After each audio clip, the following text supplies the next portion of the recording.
Lunch ಬ್ರೇಕ್ನಲ್ಲಿ ಮೊದಲ story. Doctor Vishnuvardhan ಅವರ ನಿವಾಸದಲ್ಲಿ ಒಂದು ಸಭೆ ನಡೀತಾ ಇತ್ತು. ಆ ಸಭೆಯ ಸಂದರ್ಭದಲ್ಲಿ ಹೈ ಡ್ರಾಮಾವೇ ಸೃಷ್ಟಿಯಾಗಿದೆ ಅನ್ನುವಂಥ ಅಪ್ಡೇಟ್. ವಿಷ್ಣು ಅಳಿಯ ಅನಿರುದ್ಧ್ ಫ್ಯಾನ್ಸ್ ಮೀಟಿಂಗ್ ಅನ್ನು ಕರೆದಿದ್ರು. ಡಾಕ್ಟರ್ ವಿಷ್ಣುವರ್ಧನ್ ಅವರ ಸಮಾಧಿಯನ್ನು ತೆರವುಗೊಳಿಸಲಾಗಿತ್ತಲ್ಲ, ಈ ಸಂಬಂಧ ಸಭೆ ಕರೆದಿರ್ತಾರೆ. ಅನಿರುದ್ಧ್ ಅವರು ಆಹ್ವಾನವನ್ನು ಕೊಟ್ಟಿರ್ತಾರೆ. ಆ ಫ್ಯಾನ್ಸ್ ಮೀಟಿಂಗ್ನಲ್ಲಿ ಹೈ ಡ್ರಾಮಾ ಸೃಷ್ಟಿಯಾಗಿದೆ. ಬೆಂಗಳೂರಿನ ಜಯನಗರದಲ್ಲಿರುವಂಥ ವಿಷ್ಣುವರ್ಧನ್ ನಿವಾಸದಲ್ಲಿ ಆಗಿರುವಂಥ ಘಟನೆ ಇದು. ವಿಷ್ಣುವರ್ಧನ್ ಸಮಾಧಿ ನೆಲಸಮಕ್ಕೆ ತೀವ್ರ ಆಕ್ರೋಶವನ್ನು ವ್ಯಕ್ತಪಡಿಸಲಾಗಿರುತ್ತೆ. ಸೊ ಹಾಗಾಗಿ ವಿವಿಧ ಜಿಲ್ಲೆಗಳಿಂದ ನೂರಾರು ಅಭಿಮಾನಿಗಳು ಈ ಸಭೆಯಲ್ಲಿ ಭಾಗಿಯಾಗೋದಕ್ಕೆ ಬಂದಿರ್ತಾರೆ. ಆಗ ಅಭಿಮಾನಿಗಳು ಕೇಳುವಂತಹ ಕೆಲವೊಂದಿಷ್ಟು ಪ್ರಶ್ನೆಗಳ ಮೇಲೆ ಪ್ರಶ್ನೆ ಆಗುತ್ತೆ. ಆಗ ಸಭೆಯಲ್ಲಿ ಗದ್ದಲ ಆಬ್ವಿಯಸ್ಲಿ ಉಂಟಾಗುತ್ತೆ. ಆಗ ಮನೆಯೊಳಗೆ ಹೋಗೋದಕ್ಕೆ ನಟ ಅನಿರುದ್ಧ್ ಅವರು ಮುಂದೆ ಆಗ್ತಾರೆ. ಆಗ ಅಲ್ಲಿದ್ದಂಥ ಅಭಿಮಾನಿಗಳು ಅದು ಹೆಂಗೆ ಹೋಗ್ತೀರಿ, ನೀವು ಪ್ರಶ್ನೆಗೆ ಉತ್ತರ ಕೊಟ್ಬಿಟ್ಟು ಹೋಗಿ ಹೀಗಂತ ಕೂಗಾಡೋದಕ್ಕೆ ಶುರು ಮಾಡ್ತಾರೆ. ನಟ ಅನಿರುದ್ಧ್ಗೆ ಪ್ರಶ್ನೆ ಕೇಳ್ತಾರೆ ವಿಷ್ಣುವರ್ಧನ್ ಅವರ ಅಭಿಮಾನಿಗಳು. ಅದು ಒಬ್ಬರು ಒಟ್ಟಿಗೆ ಒಬ್ಬೊಬ್ಬರು ಒಂದೊಂದು ಬಾರಿ ಪ್ರಶ್ನೆ ಕೇಳ್ತಿದ್ರೆ ಆಗ್ತಾ ಇತ್ತು. ಏನಂತ ಒಂದು ಗದ್ದಲ ಆಗ್ತಿರ್ಲಿಲ್ಲ. ಯಾವಾಗ ಅಭಿಮಾನಿಗಳ ಸಂಖ್ಯೆ ಜಾಸ್ತಿ ಆಯಿತು, ಆಮೇಲೆ ಪ್ರಶ್ನೆ ಕೇಳೋರ ಸಂಖ್ಯೆ ಒಮ್ಮೆಲೆ ಜಾಸ್ತಿ ಆಯಿತು. 10 ಜನ ಒಂದು ಪ್ರಶ್ನೆನ ಕೇಳೋಕ್ಕೆ ಮುಂದಾದಂಥ ಸಂದರ್ಭದಲ್ಲಿ ಅಲ್ಲಿ ಗದ್ದಲ ಸೃಷ್ಟಿಯಾಗಿಸುವಂಥ ವಾತಾವರಣ ನಿರ್ಮಾಣ ಆಗುತ್ತೆ. ಸೊ ಇಲ್ಲಾಗಿದ್ದು ಕೂಡ ಹಾಗೇನೆ.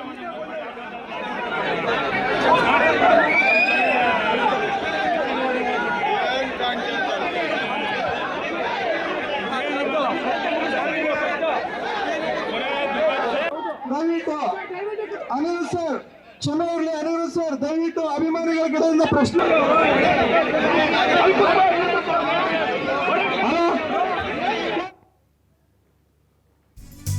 ನೋಡಿ, ಈ ಗದ್ದಲ ಆಗೋದಕ್ಕೂ ಮುಂಚೆ ಮಾತಾಡ್ತಾ ಇದ್ರು ಅನಿರುದ್ಧ್ ಅವರು. ಏನಂತಂದ್ರು ಅಂದ್ರೆ, ಮುಂದೆ ಆಗುವ ಸ್ಮಾರಕ ವಿಷ್ಣುವರ್ಧನ್ಗೆ ಸೀಮಿತವಾಗಿರಬೇಕು. ಅಭಿಮಾನಿಗಳ ಮುಖವಾಡವನ್ನು ಧರಿಸ್ಕೊಂಡು ಕೆಲ ಸ್ವಾರ್ಥಿಗಳಿರ್ತಾರೆ ಸಮಾಜದಲ್ಲಿ. ಅವ್ರೇನು ಮಾಡ್ತಾರೆ ಅಂತಂದರೆ, ಒಂದು ಬ್ಯಾನರ್ ಹಾಕ್ತಾರೆ. ಆ ಬ್ಯಾನರ್ನಲ್ಲಿ ಅಪ್ಪ ಅವ್ರಿಗಿಂತ ಅವ್ರ ಫೋಟೋನೇ ದೊಡ್ಡದಾಗಿರುತ್ತೆ. ಅದೇ ರೀತಿ ವಿಷ್ಣುವರ್ಧನ್ ಅವರ ಸ್ಮಾರಕ ಆಗಬಾರದು. ವಿಷ್ಣು ಅಭಿಮಾನಿಗಳ ಸಭೆಯಲ್ಲಿ ವಿಷ್ಣು ಅಳಿಯ ಅನಿರುದ್ಧ್ ಅವರು ಈ ಹೇಳಿಕೆಯನ್ನು ಕೊಡ್ತಾರೆ. ಸ್ಮಾರಕವನ್ನು ಕಟ್ಟಿಸೋದು ಅಂತಂದರೆ ಅದೊಂದು ಸೇವೆ, ಅದರಲ್ಲಿ ವೈಯಕ್ತಿಕತೆ ಬರಬಾರ್ದು. ಆ ರೀತಿ ನಿಸ್ವಾರ್ಥ ಸೇವೆಯಲ್ಲಿ ಸ್ಮಾರಕ ಮಾಡದೆ ನಮ್ಮ ಬೆಂಬಲ ಇದ್ದೇ ಇರುತ್ತೆ. ಈ ಸ್ಮಾರಕಕ್ಕೆ ದುಡ್ಡು ಎಷ್ಟಾಗುತ್ತೆ, ಯಾರು ಆ ದುಡ್ಡು ಕೊಡ್ತಾರೆ, ಈ ಲೆಕ್ಕಾಚಾರಗಳೆಲ್ಲ ಹಿಂಗೆ, ಅದೆಲ್ಲ ನಮಗೆ ಬೇಡ, ನಾವು ಇದರಿಂದ ದೂರ ಇರ್ತೀವಿ. ಸ್ಮಾರಕದ ದುಡ್ಡಿನ ವ್ಯವಹಾರದಲ್ಲಿ ನಾವು ಖಡಾಖಂಡಿತವಾಗಿ ಇರೋದೇ ಇಲ್ಲ. ಈ ದುಡ್ಡಿನ ವ್ಯವಹಾರಗಳು ಏನೇ ಇದ್ರೂ ಅಭಿಮಾನಿಗಳೇ ನೋಡ್ಕೊಳ್ಬೇಕು ಅಂತಂದ್ರು ಅನಿರುದ್ಧ್ ಅವರು. ವಿಷ್ಣು ಅಭಿಮಾನಿಗಳ ಸಭೆಯಲ್ಲಿ ವಿಷ್ಣು ಅವರ ಅಳಿಯ ಅನಿರುದ್ಧ್ ಈ ಹೇಳಿಕೆಯನ್ನು ಕೊಟ್ಟಿದ್ದು. ಆ ಸಂದರ್ಭದಲ್ಲಿ ಒಮ್ಮೆಲೆ 5-6ಕ್ಕೂ ಹೆಚ್ಚು ಜನ ಪ್ರಶ್ನೆಯನ್ನು ಕೇಳೋದಕ್ಕೂ ಮುಂದಾಗ್ತಾರೆ. ಆ ಪ್ರಶ್ನೆಗಳನ್ನು ಕೇಳುವಂಥ ಸಂದರ್ಭದಲ್ಲಿ ಪ್ರಶ್ನೆಗಳೇ ಕಿವಿಗೆ ಬೀಳೋದಿಲ್ಲ. ಹಾಗಾಗಿ 10 ಜನ ಒಮ್ಮೆಲೆ ಪ್ರಶ್ನೆ ಕೇಳುವಂಥ ಸಂದರ್ಭದಲ್ಲಿ ಗದ್ದಲ ಉಂಟಾಗಿದೆ. ಸೊ ಹಾಗಾಗಿ ಆ ಗದ್ದಲ ಆಗ್ತಾ ಇದ್ದಂತೆ ಅನಿರುದ್ಧ್ ಅವರು ಮನೆ ಒಳಗೆ ಹೋಗ್ತಾರೆ ಅಂತ.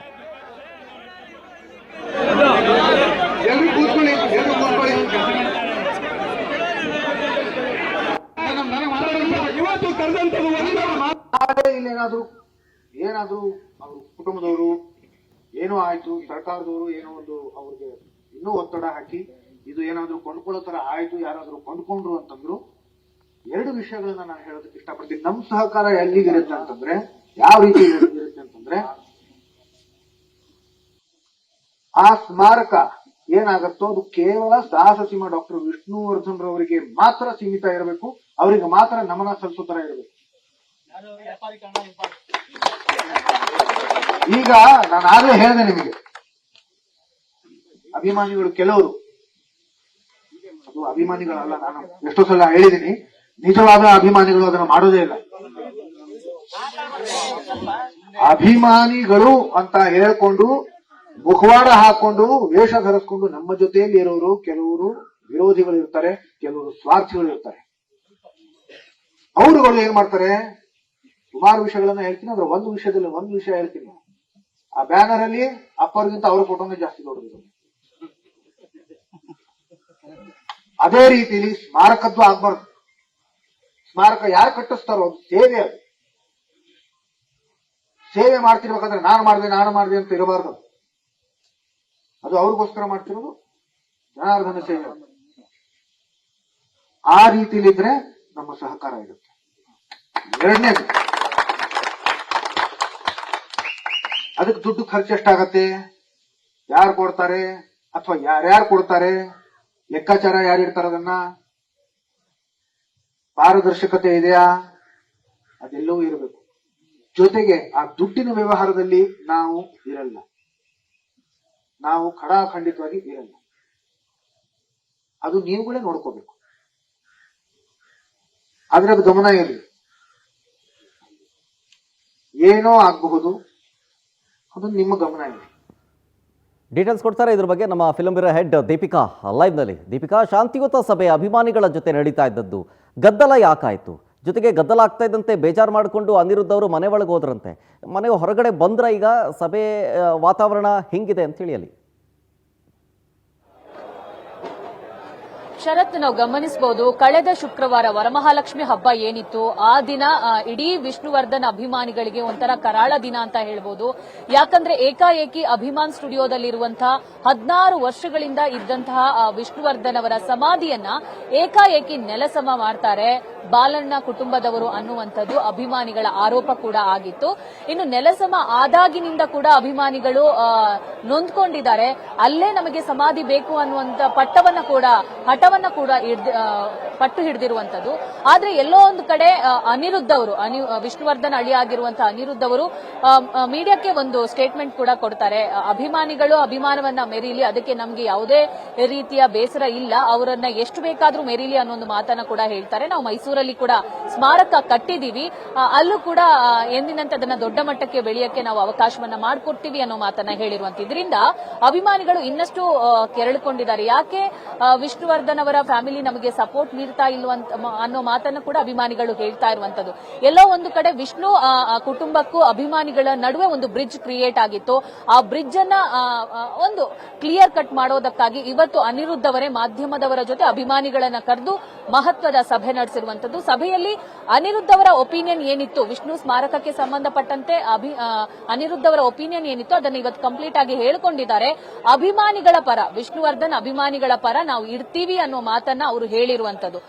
ಸಭೆ ಮುಗ್ದ ನಂತರ ಅಭಿಮಾನಿಗಳು ಒಂದಿಷ್ಟು ಪ್ರಶ್ನೆಯನ್ನ ಅನಿರುದ್ಧ ಮುಂದೆ ಇಡ್ತಾರೆ. ಅಂತ ಸಂದರ್ಭದಲ್ಲಿ ಅನಿರುದ್ಧ ಅವರು ಅಲ್ಲಿಂದ ಮನೆಯ ಕಡೆ ಹೋಗ್ತಾರೆ. 10 ನಿಮಿಷ ಬಿಟ್ಟು ಮತ್ತೆ ಬರ್ತೀನಿ ಅನ್ನುವಂತ ಮಾತನ್ನ ಹೇಳ್ಬಿಟ್ಟು ಹೋಗಿರುವಂತದ್ದು. ಈ ಸಂದರ್ಭದಲ್ಲಿ ಮಳೆ ಜೋರಾಗಿ ಇಲ್ಲಿ ಸುರಿದಿರೋದ್ರಿಂದ ಅವ್ರಿಗೂ ಕೂಡ ಹೊರಗಡೆ ಬರಕ್ಕೆ ಆಗಿರ್ಲಿಲ್ಲ. ಆದ್ರೆ ಅಭಿಮಾನಿಗಳಿಗೆ ಇಲ್ಲೊಂಥರ ಬೇರೆ ತರದ ವಾತಾವರಣ ಸೃಷ್ಟಿಯಾಯಿತು. ಯಾಕೆ ಅನಿರುದ್ಧ ಅವರು ಈ ತರ ಏಕಾಏಕಿ ಎದ್ದು ಹೋದ್ರು, ಯಾಕೆ ಕ್ವಶನ್ ಕೇಳಕ್ಕೆ ನಮಗೊಂದು ಅವಕಾಶ ಮಾಡಿಕೊಟ್ಟಿಲ್ಲ ಅನ್ನುವಂತ ಪ್ರಶ್ನೆಯನ್ನ ಅಭಿಮಾನಿಗಳೇ ಮಾಧ್ಯಮದ ಮುಂದೆ ಇಡ್ತಾರೆ. ತದನಂತರ ಅನಿರುದ್ಧ ಅವರು ಹೊರಗಡೆ ಬಂದು ನಿಮಗೆ ನಾವು ಸಪೋರ್ಟ್ಗೆ ನಿಂತಿದ್ದೀವಿ, ಅಭಿಮಾನಿಗಳ ಪರ ನಾವಿದ್ದೀವಿ, ಸ್ಮಾರಕ ಕಟ್ಟೋಣ ಅನ್ನುವಂತ ಭರವಸೆಯನ್ನ ಕೊಟ್ಟಿದ್ದಾರೆ ಅನ್ನುವಂಥದ್ದನ್ನ ಸ್ವತಃ ಅಭಿಮಾನಿಗಳೇ ತಿಳಿಸಿದ್ದಾರೆ. ಸದ್ಯಕ್ಕೆ ನಾವು ಅನಿರುದ್ಧ ಮನೆ ಕಡೆ ಇದ್ದೀವಿ, ನೀವು ಗಮನಿಸ್ತಿದ್ದೀರಾ, ಇದು ಅನಿರುದ್ಧ ಅವರ ಮನೆ. ಇಲ್ಲೇ ಒಂದು ಸಭೆ ಕೂಡ ನಡೆದಿರುವಂತದ್ದು. ಸಭೆಯಲ್ಲಿ ಸಾಕಷ್ಟು ಅಭಿಮಾನಿಗಳು, ವಿಷ್ಣುವರ್ಧನ್ ಅವರ ಅಭಿಮಾನಿಗಳು ಸಾಕಷ್ಟು ಜನ ಬಂದಿದ್ದಾರೆ.